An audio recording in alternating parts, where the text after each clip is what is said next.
మరి double header కాబట్టి block buster weekend match. మొదటి మ్యాచ్ పంజాబ్కి జరుగుతుంది, ఢిల్లీతో ఆడబోతున్నారు. ఢిల్లీలో కూడా we have the favourite player Pant coming back in to the team. చాలా సీరియస్ ఇంజురీ అయింది, అక్కడ నుంచి తను కంబ్యాక్ చేసినటువంటి విధానం ఇస్ డెఫినెట్లీ అన్ ఇన్స్పిరేషన్. తను టీంలో కంబ్యాక్ చేయడం కూడా ఢిల్లీకి చాలా చాలా గుడ్ థింగ్ టు కన్సిడర్.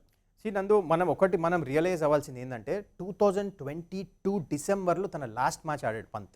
అప్పటి నుంచి ఇప్పుడు దాకా తను యాక్టివ్ క్రికెట్ ఆడలేదు, బెడ్ రెస్ట్లో ఉన్నాడు, ఇంజురీకి హీల్ అవ్వడానికి చాలా టైం అయింది. రాగానే మీరు ఓల్డ్ రిషబ్ పంత్ని చూస్తారా అంటే I have my doubts.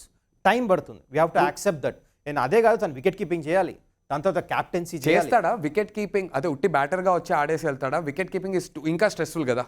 Yes, చేయాలి. కాకపోతే బీసీసీఐ దగ్గర నుంచి క్లియరెన్స్ వచ్చింది తను వికెట్ కీపింగ్ చేయొచ్చు అని. దాంతోపాటు మళ్ళీ క్యాప్టెన్సీ కూడా చేయాలి. చాలా ప్రెషర్ ఉంటుంది, ఎలా హ్యాండిల్ చేస్తాడో this is not going to be easy.